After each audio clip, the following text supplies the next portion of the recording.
much for giving us the opportunity to present some of our group's recent work. And we looked into the iron dose question between the MMS and IFA trials. And this work was done with the Biological and Clinical Outcomes Working Group of the MMS Technical Advisory Group, and led on the NIA side by Filomena Gomez, who deserves a great deal of credit for this work. Next slide, please. So as you're all aware, in 2020, the WHO antenatal care guidelines were updated to recommend MMS in the context of rigorous research. And we think part of this context-specific recommendation seems to have come from a couple of concerns around iron dose in the trials comparing IFA and MMS. And in particular, this switch between a higher dose of iron in IFA to a lower dose of iron in the MMS supplements, such as in Unimap, which contains 30 milligrams. So this was especially concerning in areas with a high prevalence of anemia, where this switch might, have poor outcomes for women who have iron deficiency anemia. And then the second research gap that they identified was really around neonatal mortality. So they had done an analysis looking at 60 milligrams versus a lower dose of iron in MMS, and saw that it might be less effective in reducing neonatal mortality. So next slide, please.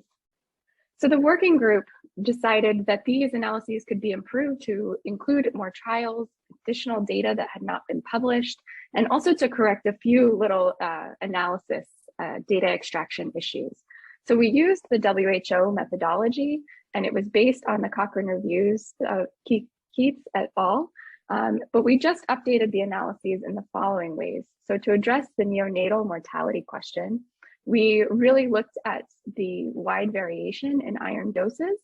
So the WHO analysis had stuck to 60 or 30 milligrams of iron in IFA, but did not consider the dose in MMS. And then they did a separate analysis that only looked at the Unimap trials. So what we did was we included trials that included other doses of folic acid. That added 2 trials, I believe. And then we included the 60 milligram arm of the TOEFL trial, which had not been used before. And we also used the West trial as a 30 milligram of iron trial, because the elemental analysis of the supplements really suggests that that's where it belongs. And then just corrected some data extraction from the Castell trial as well. For the anemia and iron-related outcomes, we included both published and unpublished data. So we got data from 6 additional trials to include in this analysis. And we were also able to look at the baseline levels of anemia and the difference in the total amount of iron received between the 2 trial arms, which we'll see in a second. Next slide, please. So here we'll start with the iron-related or anemia outcomes. So we have maternal anemia in the 3rd trimester, and also iron deficiency anemia in the 3rd trimester. And you'll see here we have a subgroup comparing the same dose of MMS and IFA of iron at 60 milligrams, the same dose as well between trials that compared 30 milligrams in MMS and 30 milligrams in IFA. And then trials that use different doses in these 2 arms. So 30 milligrams of MMS, of iron in MMS, and 60 milligrams of iron in IFA. And what you'll see here are the number of trials that were included in each subgroup and the participants. And we're using risk ratios to compare these. So anything that's above 1 would favor IFA, and any value that's below 1 would favor MMS.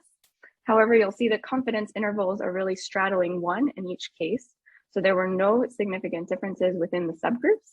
And we can also see from the p-value that there were no subgroup differences between the subgroups. So what we can say from this data is that there were no subgroup differences between the 2 trial arms based on either iron dose or the total amount of iron received, which we're not showing here, for maternal anemia, iron deficiency anemia, as well as hemoglobin.